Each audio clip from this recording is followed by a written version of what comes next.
So we want to provide advanced warnings such as, Caleb, you have 2 more minutes. Use the visual timers or the prompting of functional communication training prior to the transitions. Caleb, do you want 1 more minute?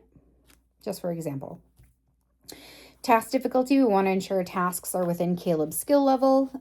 You can choose any of the activities from his bin. All of his folder work is according to his developmental level.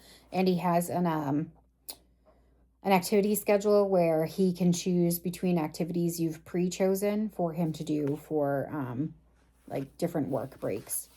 You're going to break tasks into smaller manageable steps if needed. Offer choices when possible. That's the schedule that I was talking about. You can offer some math or reading choices as long as he's making a decision about a work task and actually doing it.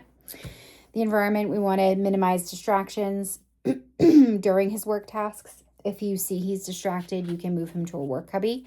If not, he can just stay at a table. His schedule is posted on the board over here. They're Velcro, so you can take it off and bring it with him around the classroom.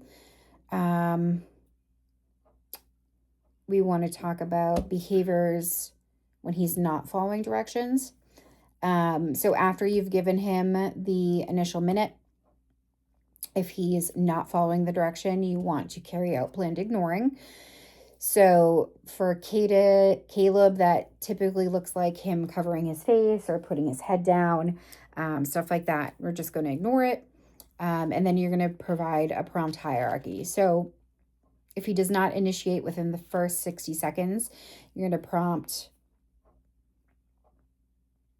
again and say, all right, it's time to do your work. Wait 60 seconds. If he doesn't do it immediately, or if you can see him starting to escalate, you're going to prompt for 1 minute using the card, using least to most prompting. For differential reinforcement, we want to be reinforcing immediate task initiation. And this isn't just like after giving a direction like that, but picking up his pencil, cleaning up, following the classroom routine, just giving him more positive praise for immediate task initiations. And we always want to reinforce his appropriate use of his AAC device, using his words for requesting more time or toys, and picture cues as well.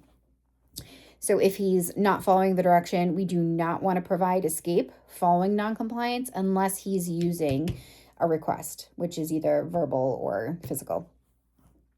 If he does not request appropriately, we're going to continue to prompt using least to most prompting, and the demands are going to stay in place until he uses communication. So you're literally just going to stand next to him, wait him out, and, you can present him with the card and, nudge him at the elbow until he eventually touches it. All right. For data, we're going to track data. I think I have 10 data points on the sheet. We're going to record the time that you're giving the direction, the latency between when you gave the direction and to when he complies, and then functional communication training, if he's requesting 1 more minute independently or if he's needing a prompt. And then the note section, you can talk about